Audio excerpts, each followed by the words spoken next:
Una, nagpunta naman sa MMDA ang ina ni Richard na si Annabel Rama para tubusin ang ticket at ang nakumpiskang lisensya ng driver at muli niyang pinalalahanan ng kanilang driver na si Figueroa. Sabi ko sa kanya, Dong, gusto mong pakamatay, mauna ka na, no? Huwag mo dadami ang anak ko, no?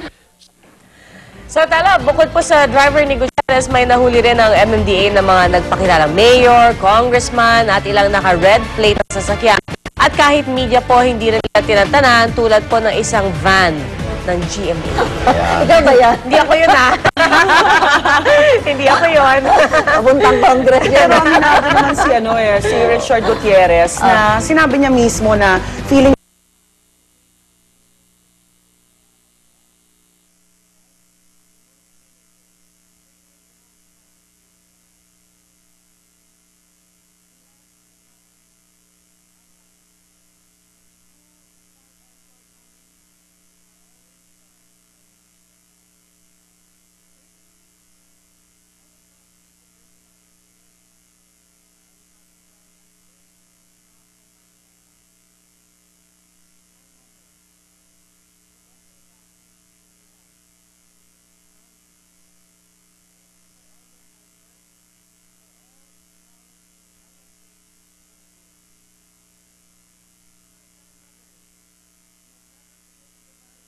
Inyo nasangkot ang mga bus. Tanong ng ilan, bakit nga boss sobrang bilis magmaneho ng ilang manong bus driver? Ang madalas daw nilang katwiran paghabol na makaabot sa kota para kumita at may maiuwing sweldo sa kanilang pamilya. Sa datos kasi ng MMDA, hanggang 18,000 piso raw ang hinihinging kota ng mga bus company kada biyahe. Kaya ang resulta, ang mga tsuper tinatarget na makapagsakay ng pinakamaraming pasahero sa pinakamaikling oras. At dahil sa dami ng bus na nag-aagawa ng pasahero, minsay sobra-sobra sa 8 oras ang kanilang pagtatrabaho. Kaya ang MMDA, ipinanukala ang 28 work scheme. Uutusan daw ng ahensya ang mga kumpanya ng bus na gawing regular ang sahod ng 20% ng kanilang mga tauhan, kabilang ang mga driver at konduktor, habang 80% naman ang mananatili sa commission basis. Pero para sa ilang bus operators, hindi raw ito ang solusyon at hati naman ang opinyon ng ilang bus driver tungkol sa panukala. Alam mo, ano ba lumabas sa investigation ng pagkakabangga kay Ma'am Chico? Dalawang bus daw yun eh. Kasi wala mang pananagusan din yung taxi driver. Baka naman mali siya ng kalkula sa pagliko niya. U-turn. Dahil, di ba tayo, bago tayo lumiko, titignan mo muna kung May parating. Oo, may paparating. Kasi 2 bus ang tumama sa kanya. Hindi kaya na yung pagliko niya sa may Tandansora Oo. Baka hindi naman overspeeding ang nangyari. Miscalculation naman ng taxi. Oo, kasi talaga pag mag-u-turn ka sa mga gano'n, dapat maingat ka talaga. Dahil ano yun, mga humaharurot. kami sa ilang lanes din yung kakainin mo. Oo, Magsuserve ka eh. Oo. Oh, well. Sana may CCTV. Oo nga eh. Wala ba? Wala Wala ka ba? na dun sa part na yun eh. Baka lalagyan na. Ngayon meron na. Alright, samantala, ilang linggo na lang po balik eskwela na ang milyong-milyong estudyante. Pero sa mga magulang ng mga batang papasok sa public schools, sinisingil pa rin po ba kayo para sa tuition ng inyong mga anak? Ayon mismo sa Department of Education, wala po kayong dapat bayaran ni 5. Hindi naman daw kasi kailangan gumastos para makapag-aral, at kung may pinapabayarang kontribusyon tulad ng membership sa Boy Scout o PTA funds, nililinaw nilang voluntaryo dapat ang mga ito. Ayon pa sa DepEd, hindi required ang uniforme para makapasok sa eskwela at pwede rin daw na nakatsinelas ang mga bata pagpasok. Narito pong muli ang kanilang pahayag. Alala din namin sa mga magulang na wag silang mangamba kasi gano'n naman talaga ang patakaran ng kagawaran. Wala tayong mandatory collection. Mga uniform ng mga bata, hindi naman yan required. No? Kung meron silang luma, pwedeng yun ang isuot nila. Sapatos, hindi rin kailangan. Pwede namang nakatsinelas pumasok. Maayos. Sinelas? Huwag naman. Ewan ko, siguro kung talagang wala ng pambili, pero kasi habang tinuturoan ka sa pag-aaral, hindi lang mautak mo pati presentasyon mo. Ay, isang araw, di ba? Saan ka nakakita na nag-graduate, palagi mo na public school, nag-apply, nakatsinelas, hindi tatanggapin yun Ewan ko siguro tulong-tulong na rin tayo. Baka doon sa mga liblib na lugar, nakikita ko naman, mga walang tsinelas sila, no? Sila yung gumagawa ng sarili. Pero dito sa Metro Manila siguro, konting parang disiplina sa bata yun, no? Di ba?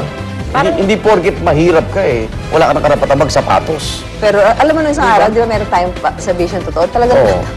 ewan ko, magkahalong awa at tuwa. Dahil, Kasi nga, yung ibang bata, dala nila yung mga sapatos nila, tuklap-tuklap na talaga. Pero Ayun, syempre, kahit paano, kailangan pumasok oo. di ba? Gagamitin nila sa ngayong pasukan. Oo, talaga merong effort naman. may mura namang sapatos, di ba, sa meron. Divisoria. Kahit saan makakahanap ka.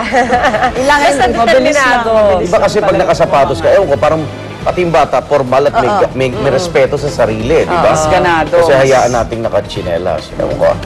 Samantala, ito naman po, 2 empleyado ng Ninoy Aquino International Airport ang nasugatan matapos silang mabagsakan ng isang bahagi ng kisame sa NAIA Terminal 1. At dahil dito, iniutos na ni Pangulo Nonoy Aquino ang agarang pagsasayos ng pinakalumang terminal ng Palipara na ipinangalan sa kanyang ama. Kahapon mismong si Pinoy ang nag-inspeksyon sa nasirang bahagi ng NAIA at ayon sa ulat sa kanya, palitada ng isang pundasyon sa basement ang bumagsak. Oo.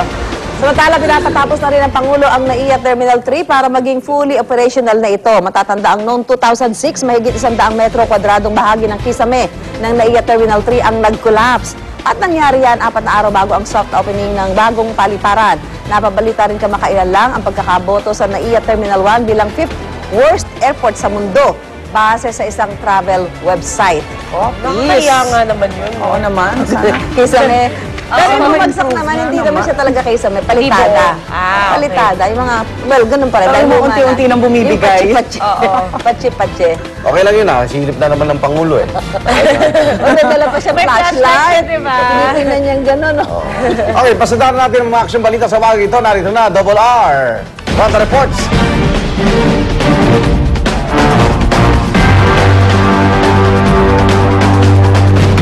Isang lalaki na tagpuan na nakahandusay sa Road 10 sa Tondo, Maynila. Yan ang Ronda Report ni Micaela Papa. Mika. Iga nakahandusay sa gutter ang bangkay ng isang di pa kilalang lalaki nang matagpuan sa Road 10, Tondo, Manila, alas 11:50 kagabi. Hinala ng mga tanod, biktima ng summary execution ng lalaki. May itim na marka ito sa leeg na animoy mula sa pananakal. Nadiscover din daw ang bangkay matapos umalis ang isang kotse na nakapwesto sa lugar.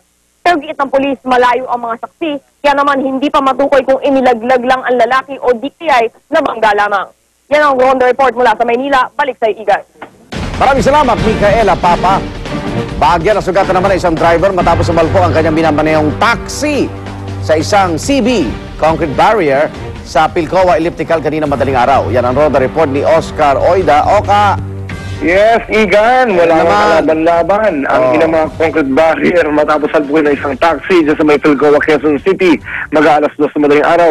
Sa lakas nga ng pagkakasalpok, Igan, ay umampas pa sa windshield ng taxi ang mga ulo ng dalawang sakay nito. Ang driver na kilala sa pangalang Winston Clausen tila wala pa nga sa sarili nang may labas siya ng mga responding tauhan ng MMDA. At base sa obserbasyon ng mga traffic enforcer natin, Igan, tila nakainom raw itong taxi driver nito. Ang di naman nakilalang kasama ng driver, sugatan din umano. Pero bago pa man natugunan ng mga medic, naglako na rin parang bula. Para isipan tuloy ngayon ng mga otoridad, Igan, kung ito ba'y pumapasada ng mga oras na yon o talagang gumigimik lamang. Sa mga sandaling ito ay ligtas naman na sa tiyak na panganib ang nasugatan taxi driver, pero hindi sa mga kinakaharap niyang asunto. Igan? Alala ko tuloy yung sinisino ilan yung concrete barrier kaya siya nababangga, no? Oka, anong sabi ni dating MMDA Chairman Bayani Fernando? Kung wala yan, kayo'y patay. Diba? Lagi daw sila. Patay. Okay, Igan. Salamat. Maraming salamat, Oscar Oida. Oy, eto na. Narito na po sina Susie, Drew at Edu. Thanks, Iga. Thank you.